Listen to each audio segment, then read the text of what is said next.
मक्के वाले काफरा ने मेरे आका अलैहिस्सलातु वस्सलाम नूं चन्न दे दो टुकड़े करन दा क्या, तो मेरे आका ने चन्न दे दो टुकड़े कीते। लेकिन फिर कहन लगे कि माज़ अल्लाह मुहम्मद दा जादू चन्न ते भी चल गया है।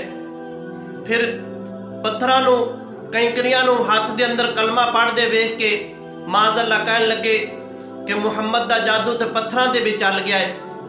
दरख्तां नूं मेरे आका दी बारगाह दे अंदर सजदा करदा देखा, कलमा ना पढ़िया।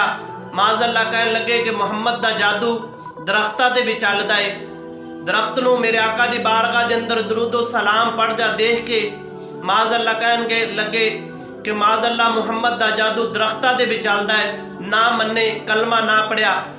लेकिन जो मेरे आका करीम सल्लल्लाहु अलैहि वसल्लम ने मक्का फतह फरमाया, मक्का फतह हो गया, वो काफर कि जेड़े आप नूं जादूगर कहंदे सन वो भी लाइन दे अंदर खड़े ने।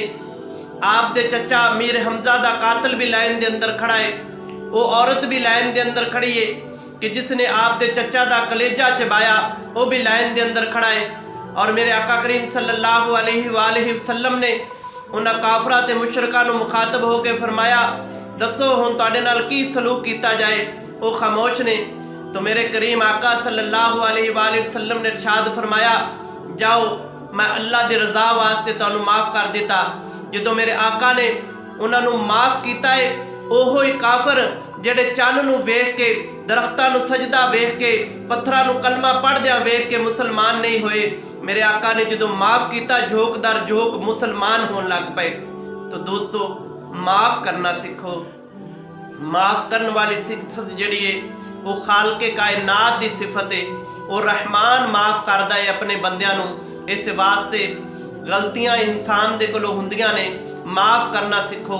माफ़ करने वाला बंदा अल्लाह तबारक व तआला दी बारगाह दे अंदर बड़ा मकबूल है।